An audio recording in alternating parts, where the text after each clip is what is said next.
So you want to get about a half a nutmeg in there over your aromatics. We're using shallots. Ooh, that one almost got away. Nice catch, cameraman. So we get these.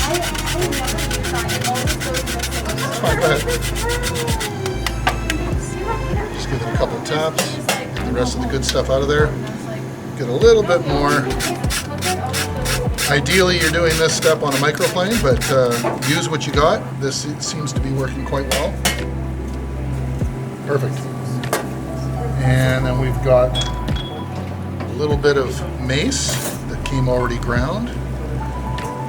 So what we want to do is we want to have the essential oils from the spices render out into the lard. We've also got some sea salt here. Let's incorporate that. And we're going to be sieving this, so it's not going to be a problem to go ahead and put the whole peppercorns along with some ground.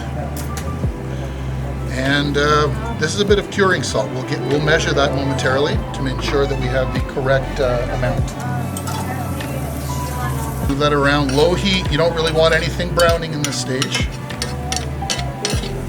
It should really perfume the room. You should be able to smell the spices before you take it off. Matter of fact, what I'm going to do now is I'm going to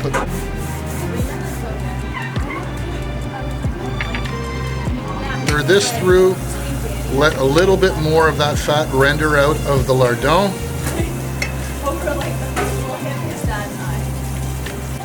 This smells amazing. It does smell amazing.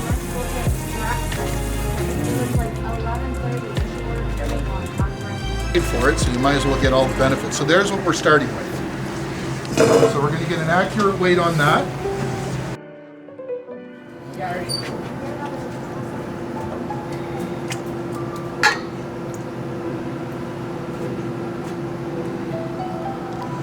.225.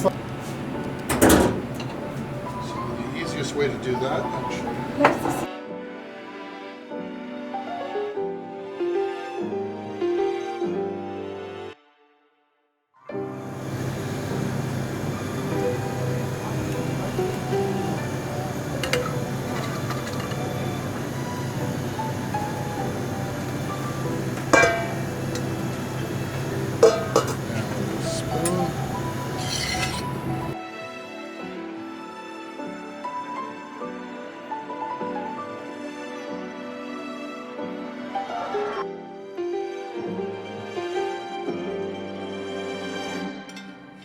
Okay, that's already cooked. We don't need that to brown, but we do want this to be able to brown just quickly the liver pieces. It's going to take us a few minutes. Get a little bit of a sear on it. The fat.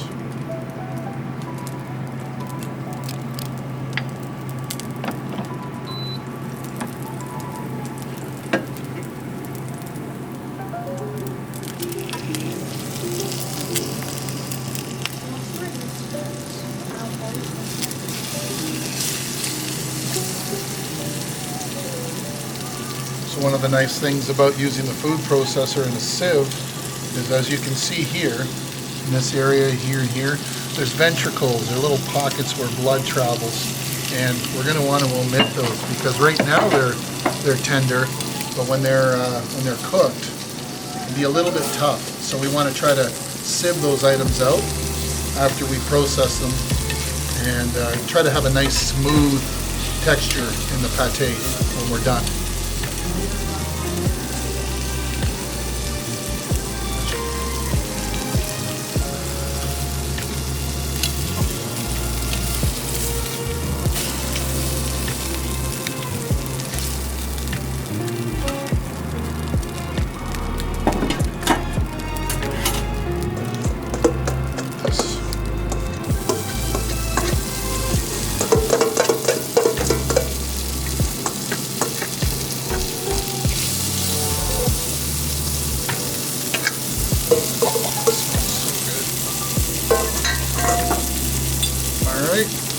And we're starting to get a nice foam.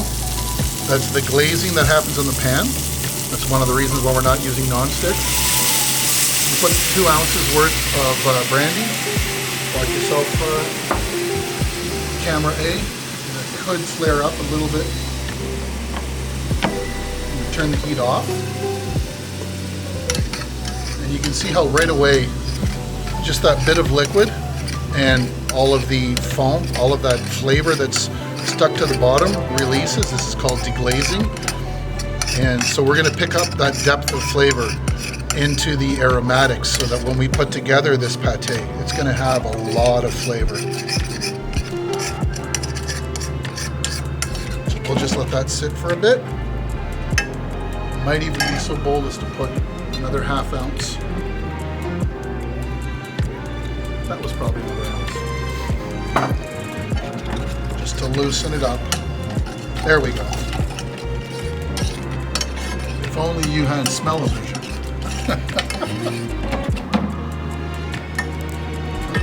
So we're gonna let that rest. And the oven should be up to temp.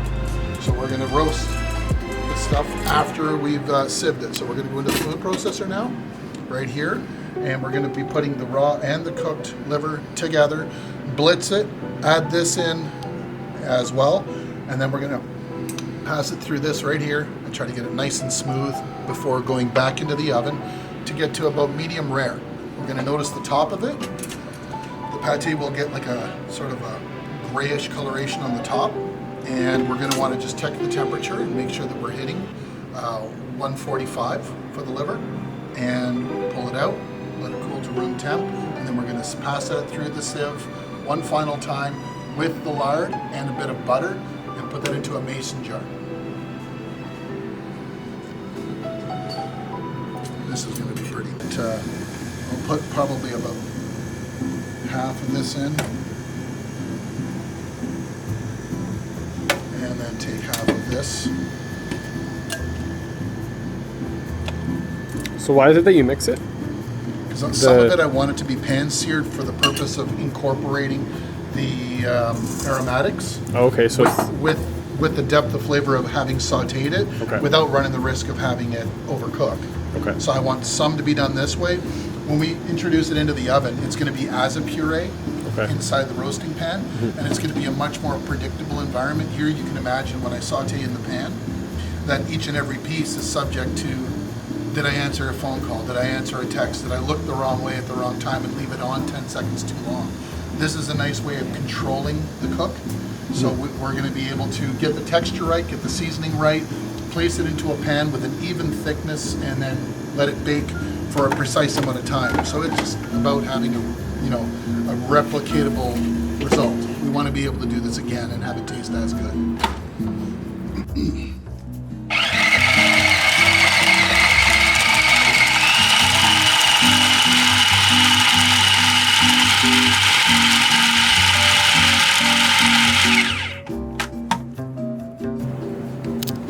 It's not as powerful as I hoped. Okay.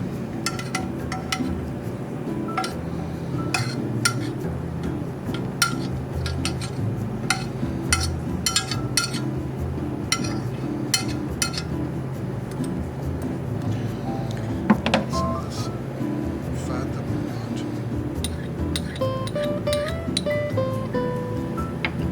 I've saved about half of the aromatics and half of the fat for the next batch. Just go for a minute or so and let it get right smooth.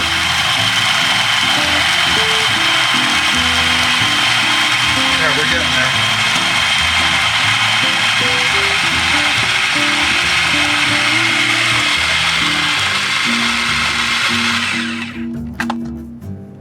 Should be able to pass that through. Perfect. So we're sieving right now. We're going to be passing this liver puree through the sieve to remove any of the bits and parts that we don't really want to have. And then you get the good stuff off the bottom of the sieve. And that's going to make your pate. So that's definitely from a pate standpoint. Here is the smooth puree that we've yielded, and that's going to spend some oven time. The only thing I'm going to add to this is going to be a bit of fresh thyme. All right, so this is going to be the baking vessel, and I just want to get a little bit of lard lining the sides and bottom. This is the lard that we rendered out intentionally to put into this recipe. And just get the pan smeared. A little bit of the pate made its way in already. All of that will melt in and become part of the recipe. And we're going to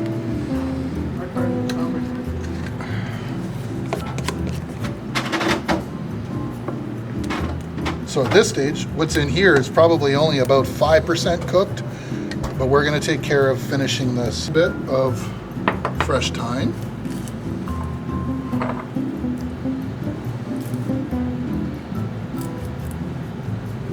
Beautiful.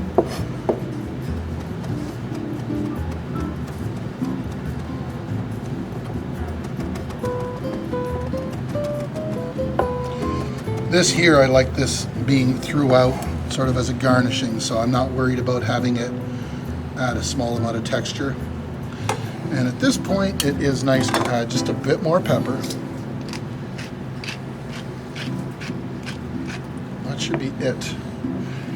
So we will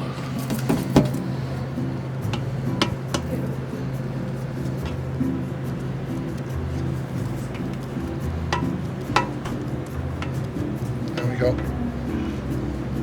Once we put that into the oven, it's going to actually level itself out and go into a perfect layer.